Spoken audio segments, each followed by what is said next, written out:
देश में जितनी गर्मी ने टेम्परेचर बढ़ाकर रखा है, उससे ज्यादा हो रहे इलेक्शंस में तापमान हाई चल रहे हैं, जहां पॉलिटिकल पार्टीज आए दिन खुद को प्रचार करते हुए लोगों से वोट्स लेने की कोशिश कर रही है। कैंपेनिंग करने में पीएम नरेंद्र मोदी से लेकर दिल्ली सीएम अरविंद केजरीवाल और यहां तक कि कांग्रेस लीडर राहुल गांधी कोई पीछे नहीं हटा है। और इलेक्शंस अब इस पड़ाव पर आ चुकी है कि कहना मुश्किल है कि आखिर कौन जीतेगा। खैर, इसका जवाब हमें 4 जून को मिल जाएगा। पर इस इलेक्शंस में हमारे सामने कई ऐसे इम्पोर्टेंट क्वेश्चंस उठे हैं जिसने लोगों को सोचने पर मजबूर किया है। एक मेन सवाल जो इलेक्शंस के समय हमेशा ही उठता है वो है फ्रीबीज का। आसान शब्दों में कहे तो जब पॉलिटिकल पार्टीज लोगों को वादे करे कि उन्हें free electricity, water, monthly allowance to unemployed, daily wages देंगे लोगों के वोट्स लेने के लिए, तो इसे ही फ्रीबीज कहते हैं। और क्या ये करना सही है या नहीं, ये मेन क्वेश्चन है। आपको ध्यान भी होगा कि इस मामले से जुड़े कई केसेस सुप्रीम कोर्ट में फाइल हुए हैं और यहाँ तक कि सीजेआई डीवाई चंद्रचूड़ ने कहा भी था कि ये मामला काफी इम्पोर्टेंट है। पर कुछ कारणों की वजह से इस मामले की सुनवाई समर वेकेशन के पहले नहीं हो पाई है और अभी तक ये पेंडिंग है। हालांकि जिस केस की बात हम इस वीडियो में करने वाले हैं उसमें सुप्रीम कोर्ट की एक दूसरी बेंच, जिसमें कि जस्टिस सूर्यकांत और केवी विश्वनाथन मौजूद है, ने एक सिमिलर केस में एक ऐसा इम्पोर्टेंट फैसला दिया है जो पॉलिटिकल पार्टीज, इलेक्शंस और देश के लिए काफी इम्पोर्टेंट है। तो चलिए एक नजर इस फैसले पर भी डाल लेते हैं। मामले की शुरुआत होती है एक वोटर द्वारा इलेक्शन पिटीशन फाइल करने से। In voter Shashank J Sridhar from Chamrajpet assembly constituency ने इंडियन नेशनल कांग्रेस के कैंडिडेट BZ जमीर अहमद खान के सिलेक्शन को चैलेंज किया था in the 2023 elections conducted to the Karnataka state legislature. इस सिलेक्शन को चैलेंज करने के पीछे का एक मेन रीजन ये था कि the guarantees in the manifesto amounted to corrupt practices, और वोटर की मांग थी कि खान का सिलेक्शन सेट असाइड कर दिया जाए। जब ये मामला कर्नाटका हाईकोर्ट के सामने आया तो उन्होंने इस इलेक्शन पिटीशन को डिसमिस कर दिया, जिसके बाद इस फैसले के खिलाफ अपील की मांग करते हुए पिटिशनर सुप्रीम कोर्ट आ पहुंचा। और यही मामला जब जस्टिस सूर्यकांत और केवी विश्वनाथन के सामने आ पहुंचा तो उन्होंने माना कि इस केस में ये कहना कि मैनिफेस्टो में फाइनेंशियल एड की बात करप्ट है बहुत ही दूर की बात है, and stated the contention of the learned counsel that the commitments by a political party in its manifesto, which eventually lead to direct or indirect financial help to the public at large, will also amount to corrupt practice by a candidate of that party is too far-fetched and cannot be accepted. सिर्फ यही नहीं बल्कि bench ने कहा भी कि वे इस law के क्वेश्चन में इतना डेल्व नहीं करने वाले, पर इस क्वेश्चन को ओपन रखेंगे and stated in any case in the facts and circumstances of these cases we need not to go into such question elaborately, जिसके साथ ही उन्होंने इस केस को ही डिसमिस कर दिया। सुप्रीम कोर्ट बेंच ने मोस्ट प्रोबेबली इस क्वेश्चन ऑफ लॉ में इतने विस्तार में जाना सही भी नहीं समझा, क्योंकि हमने आपको बताया ही है कि सुप्रीम कोर्ट के सामने एक public interest litigation seeking to stop political parties from promising freebies in election manifestos अभी भी पेंडिंग है। आपको बता दें कि कर्नाटका हाई कोर्ट में अहमद खान ने ये सबमिट किया था कि उनके खिलाफ कोई भी एलिगेशंस पर्सनली नहीं लगे हैं और सारे इल्जाम सिर्फ INC के मैनिफेस्टो के खिलाफ है। इस आधार पर it was contended that the manifesto of the INC party amounts to a policy matter and it can not be termed as a corrupt practice. और इस बात से कर्नाटका हाई कोर्ट ने भी अग्री किया था, जिसके बाद उन्होंने इस इलेक्शन पिटीशन को डिसमिस कर दिया था। और कर्नाटका हाई कोर्ट ने ये अपहेल्ड भी किया था कि a declaration by a party as to the policy that they intend to bring about cannot be considered a corrupt practice for the purpose of section 123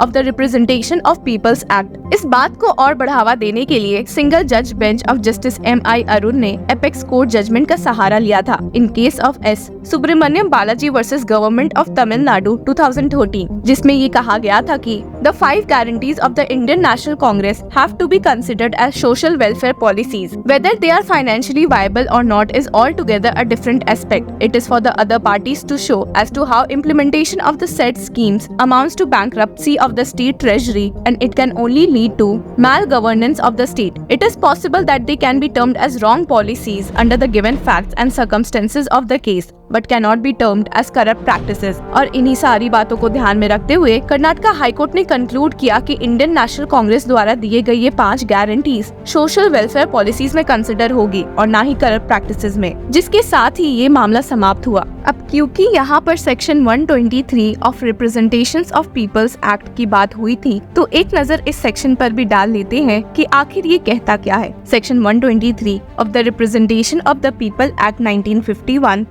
classifies the acts which are deemed to be corrupt practices in elections. हालांकि हमारे सामने अभी भी supreme court में pending freebies का case बाकी है, जो हमें इस पूरे मुद्दे पर सोचने पर मजबूर करता है, क्योंकि अगर कोई भी पॉलिटिकल पार्टीज बीजेपी या कांग्रेस का ही एग्जाम्पल ले तो ये वादे करती है कि ये फ्री के सामान देंगे, और हो सकता है कुछ गारंटी अच्छी हो और कुछ खराब, पर सबका बोझ सिर्फ आम जनता और वोटर्स को ही सहना पड़ेगा हाई टैक्सेस के रूप में। और इस मामले में कई लोगों ने अपनी राय भी दी है, जिसमें union finance minister Nirmala Sitharaman भी शामिल है, जिन्होंने ये बात तेलंगाना में हुई एक इलेक्शन रैली में उठाई थी। She noted that freebies are being announced across many states without taking their financial feasibility into account. False promises are being made and political parties promote them. But when it comes to the allocation of funds, they backtrack. कुछ समय पहले इस मामले में chief election commissioner Rajiv Kumar ने भी अपनी आवाज उठाई थी और कहा था कि इस मामले में जल्द ही फैसला लेना पड़ेगा, क्योंकि ये एक बहुत ही सीरियस मैटर बन चुका है।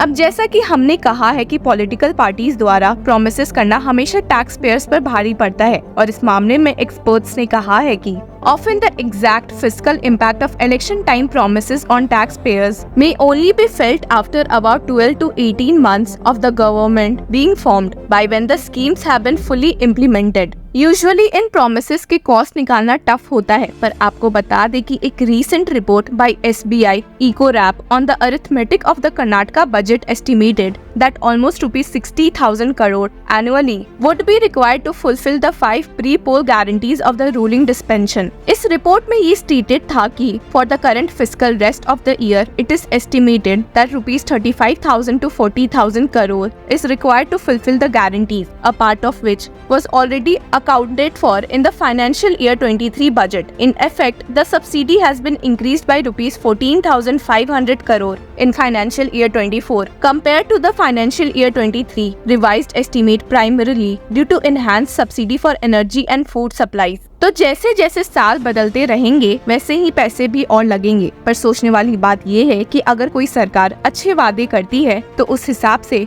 लोगों को पैसे और मिलेंगे भी, और उनकी आय यानी कि इनकम बढ़ेगी भी। इस मामले में एक राय Sacchidanand Mukherjee, professor at Delhi based think tank National Institute of Public Finance and Policy की भी है, जिन्होंने कहा है कि ये सरकार पर डिपेंड करता है कि आखिर वे पैसे कहाँ खर्च करते हैं, पर एक जरूरत है इन खर्चों पर एक निगरानी रखने के लिए। Some of these such as food subsidy और employment guarantee can be recurring expenditure, while others such as those on providing laptops and phones can lead to a one-time spike in expenditure। और इसी बारे में और detail में समझाते हुए उन्होंने कहा है कि it is important to note that some subsidies such as those on electricity and water can free up spending in households that can be then used for consumption and lead to higher revenue for the government as well। अब हमने बताया ही है कि freebie से जुड़े supreme court में बहुत cases already pending है। For instance, in October this year, the Supreme Court issued notices to the Madhya Pradesh and Rajasthan governments, the central government and the Election Commission on a plea seeking comprehensive guidelines to bar political parties from distributing cash and other freebies at the expense of taxpayers। तो देखते हैं कि आने वाले दिनों में क्या election और फ्रीबी से जुड़े और केसेस कोर्ट्स के सामने आते हैं, और कितनी जल्दी हम सुप्रीम कोर्ट से इस मामले को निपटाने की उम्मीद कर सकते हैं, ये तो वक्त ही बताएगा। पर इसमें आपकी क्या राय है, हमें कमेंट सेक्शन में जरूर बताएं।